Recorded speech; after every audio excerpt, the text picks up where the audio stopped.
It's the Broadband Besties Show. Bob and Kim bring you broadband news in a very serious way on the Broadband Besties Show. Broadband Besties is brought to you by NTIA, keeping it low and slow since 2022. Yes, welcome to Broadband Besties Show. I'm Bob, that's Kim. Hi, Kim. So much to cover in this episode. We're going to be talking about BEAD. We're going to be talking about private equity. There is a Kim McKinley dating update coming up. The rumor mill is fueled with mergers and acquisitions. So much to pack into our 10-minute show today. There's a lot to pack in. So do I get to start today? Pack it up, pack it in. Wait, I'm going to start today. You've started all the other shows. Yes. You and your cats of Reykjavik. All right. So everyone's talking about BEAD still, right? Is it happening? Is it delayed? Does it disappear? So let's take this a step further, Bestie, because I know that you know a lot of the folks in the private equity world. Does private equity disappear if BEAD disappears? Oh, that's a hot topic. I think that depends. I think that you're not going to see private equity disappear. But I do think that some of them might pivot their business models because, from what I understand, a lot of some of the PE firms who bought ISPs were really dependent on the BEAD money coming Yeah. out. So they're really having to pivot their strategy and come in with a new strategy. So I think you might see some of them exit, but I don't think you're going to see a mass exodus of the private equity in this space. I think they are here and I think they are here to stay for a long while. So I think it's going to be an adventure of watching how they pivot into the space of as this market changes rapidly. As you know, it's a little bit of the wild, wild west right now, and everybody's trying to figure it out. So I think this is my guesstimate, but we shall see. What do you think? Yeah, I mean, I guess if you bought an asset and then the value drops precipitously because, maybe a big source of federal funding may or may not show up, right? You're stuck with it, right? Unless sell it, fire sale prices. So I think I agree with you. They're forced to pivot, or they're forced to roll up several of them together and, see if they can find some sort of an M&A. I don't think this is a bad time for the broadband industry because I think that people are having to pivot. And I think staying hungry and staying just agile is really good for this industry to move it forward. So I'm looking forward to seeing what happens. But okay, let's go to the elephant in the room. We always have to mention it. Liberal or MAGA, the rainforest or the Sahara. She's searching for the perfect mate. Time for a Kim dating update. Oh, freak. Here we go. I think my dating life is way too boring these days. But wait a second, when Um, we last left off, you were going on date number 4. Where are we at was it- now? I don't know, somewhere in there. Last time we went out, we went to a fundraiser. We had a good time, but who cares about that? That's not fun. No? Let's talk about my Papa Pat, my father's dating update. Oh, yeah, Papa Pat's dating life. How's that going? 79, killing it in the great state of Florida. But I think that Papa Pat might have a crush on his little waitress at his favorite restaurant there in Like, Florida. like a little Bill Belichick situation? Well, I don't know if my dad is that wealthy or that good looking to get into a Bill Belichick situation, and Whoa, whoa, whoa, probably whoa, not. whoa. Did you just say Belichick and good looking in the same sentence? Or let me pivot that. Maybe my dad is not as good at photo shoots as Bill Belichick. So Okay. we're giving my dad, I'm crossing my fingers for old Papa Pat. Maybe he can pick up his favorite lady at his little local restaurant there in Florida. I'm liking this. Papa Pat Yeah. hitting on the wait staff. Let me just put this out there.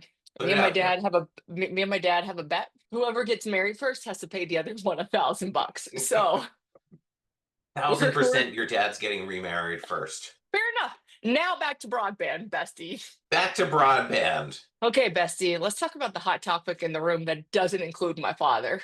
Okay. Let's talk about, has BEAD been good or bad for the broadband industry? Has BEAD been good or bad for the broadband industry? Unpopular opinion, I think BEAD has been the worst effing thing for the broadband industry. And I'll tell you why. Interesting. Let me plead my case on this. I mean, yes, great. There's money, 42 billion. It sparked a lot of industry, but I think BEAD has killed the muni market, 100%. Mhm. You don't really see muni builds moving forward. It's kind of really rare. It was like really in vogue a few years ago, not so much anymore. And I think a lot of the muni folks were like, yeah, BEAD's going to handle it, and so we're out, right? I think that I understand what you're saying. I do think that BEAD ultimately has been good for the broadband industry because I think that no matter that not one single person has had a connection funded by BEAD, that you have not seen any movement in a decent amount of time. Um, what I do think is that you've seen people enter this space, more people getting connected, more ISPs learning how to compete and really come to the table than they ever have. Have Yeah, some but I people think gotten screwed? Yes. yeah, but look, I mean, I think it's artificially jacked up labor costs, it's caused supply chain imbalance, and I think probably where we're going to see the biggest long-term impact. Remember a few years ago, we were all fighting for a cause. We were all fighting like we've got to connect America, right? No one's having that conversation anymore. It's all about how do we pivot to get the money? It's a money grab, it's a cash grab. And it's like we've lost our grit, we've lost our way as an industry.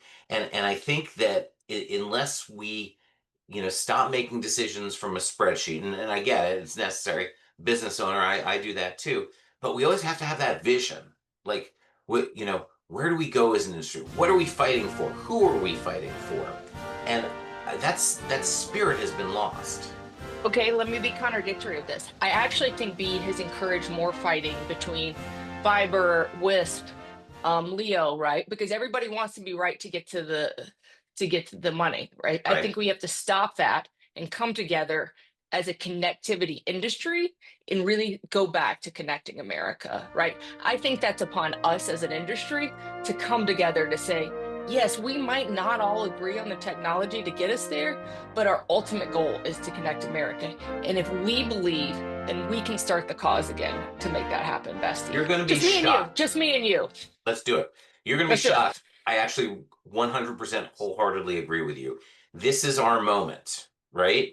I mean, maybe it's Do just you you and agree with I the as cat broadband too? besties, but like, can we bring together all the players, right? Can the industry groups come together? Can everyone come to the table and just revisit the conversation and stop taking pot shots at one another and say, okay, how do we connect America again?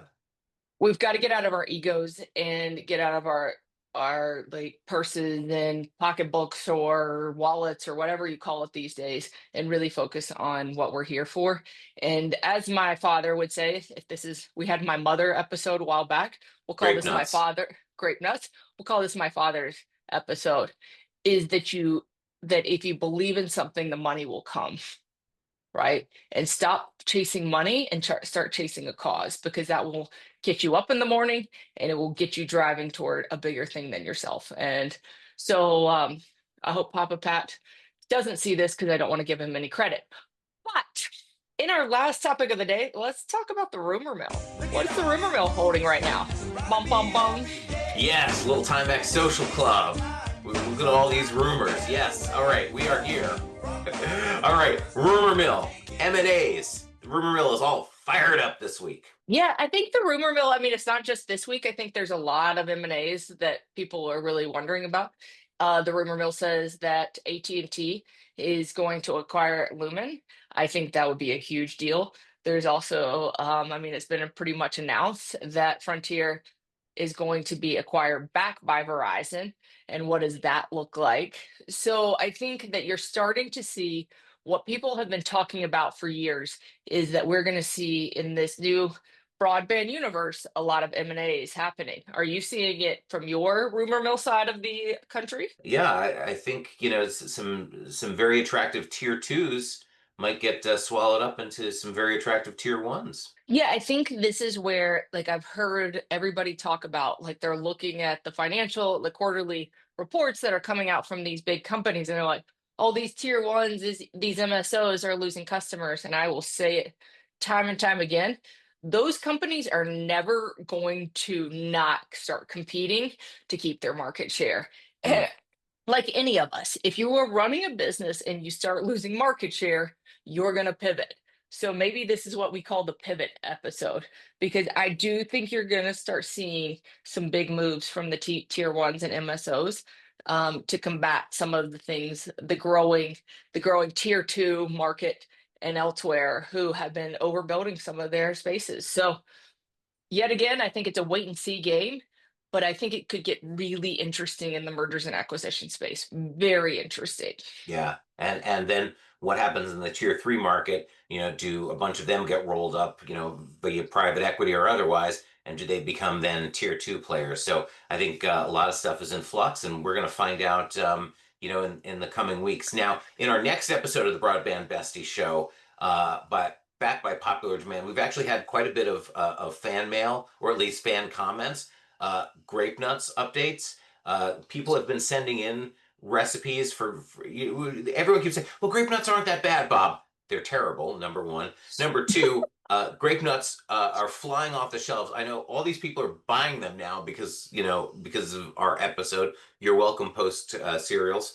But so we're going to be trying grape nuts with various different things on our next episode, and we're going to see if your homegrown grape nut recipes brought in from our viewers are really worth it or not. Let's correct ourselves here, because you will be trying these grape nuts recipes. I will be commentating on the grape nuts recipes, but I would agree with you. What I have found out through this Broadband Besties podcast is, one, way too many people watch, because I've heard a lot about grape nut content, and two, it's grape nuts is the most polarizing food I have ever known. But as But we conclude this episode, I want to just say this, as I rethink about everything I've said on this episode. What I have said is, I know nothing, and we're going to wait and see for a lot of things, even my dad's dating life. So until next time, when I can give you a Papa Pat dating update, a grape nuts update, and whatever the hell this guy wants, um, we'll be back soon, sometime. Right, Bestie? possibly. It's the Broadband Bestie Show.